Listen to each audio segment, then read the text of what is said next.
Parents जब भी special school के बारे में सोचते हैं अपने स्पेशल नीड्स बच्चों के लिए, तो उनके दिमाग में ये ख्याल आता है कि जब बच्चा ज्यादा कुछ कर नहीं सकता, सीख नहीं सकता, तो स्पेशल स्कूल में क्या ही सीखेगा। पढ़ाई ज्यादा होगी नहीं, क्या होगा फिर? शायद बच्चा वहां बैठा रहेगा, कुछ स्पोर्ट्स एक्टिविटी हो जाएंगी, या फिर ज्यादा से ज्यादा एडीएल स्किल सीखेगा। सो आइए इस मिथ को ब्रेक करते हैं और समझते हैं एक स्पेशल स्कूल में बच्चा क्या क्या सीख सकता है। तो जब पेरेंट्स सोचते हैं कि बच्चा आर्ट एंड क्राफ्ट ही तो सीख रहा है, जहां पर उसे कटिंग स्किल सिखाई जा रही है, तो यहाँ पर हमें ये समझने का नीड है कि जब बच्चा आर्ट एंड क्राफ्ट सीखता है तो उसके अंदर एक क्रिएटिविटी बूस्ट होती है, उसके ब्रेन में उसे ये समझ में आता है कि डिफरेंट कलर कॉम्बिनेशन कैसे होंगे, कॉन्फिडेंस मिलता है, एक अकम्पलिशमेंट होता है कि वो भी कुछ क्रिएट कर सकता है।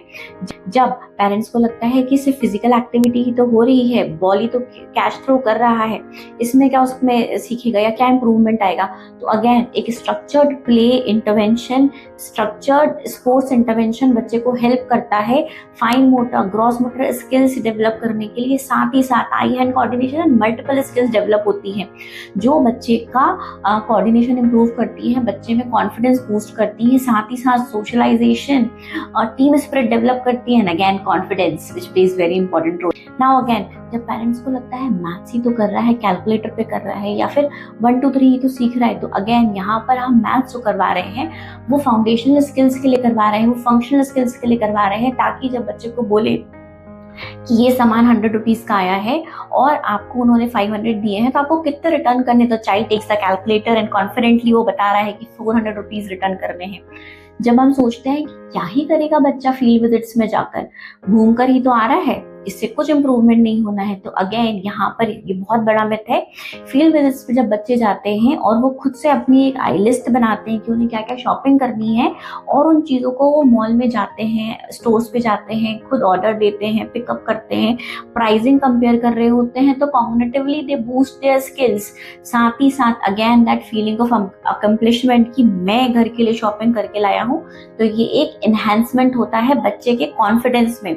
फिर हम कहते हैं बच्चा डांस ही तो कर रहा है, अगेन डांस में हम आई हैंड कोऑर्डिनेशन, बच्चे को अपने एक्सप्रेशन, बच्चे को एक्सप्रेस करना एक्सप्रेशंस के through, ball free flow body के थ्रू सिखा रहे होते हैं, एंड देन फिर यही बच्चे स्टेज पे कॉन्फिडेंटली डांस कर रहे होते हैं, एंड कई बच्चे डांस में ही अपना कैरियर बना रहे होते हैं। फिर पेरेंट्स को लगता है, या कभी कभी सभी को लगता है, गाना ही तो गा रहा है, गाना गा के या गाना गाना सीख कर क्या ही कर लेगा। तो जिन बच्चों में ये स्किल होती है जहाँ पर वो बहुत अच्छे से गाना गा पाते हैं, सारे गामा सरगम सब सीख लेते हैं, तो इसमें भी वो अपना कैरियर बना सकते हैं। साथ ही साथ जब वो स्टेज पे परफॉर्म कर रहे होते हैं, तो जो उनकी खुशी होती है, जो उनके अंदर एक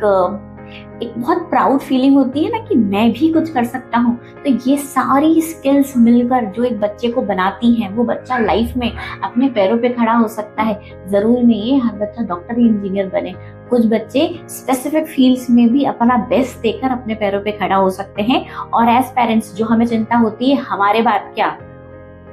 वो चिंता को खत्म कर सकते हैं। तो आइए अपने बच्चे को इंडिपेंडेंट बनाने के मिशन में हमारे साथ जुड़िए, एंड अपने बच्चे को एक बार ओजस्विनी स्पेशल स्कूल लेकर आइए और देखिए यहाँ पर हम कैसे बच्चे के साथ काम करते हैं और किन किन गतिविधियों में हम बच्चे को इन्वॉल्व करते हैं, ताकि उसकी पर्सनालिटी निखर कर बाहर आए।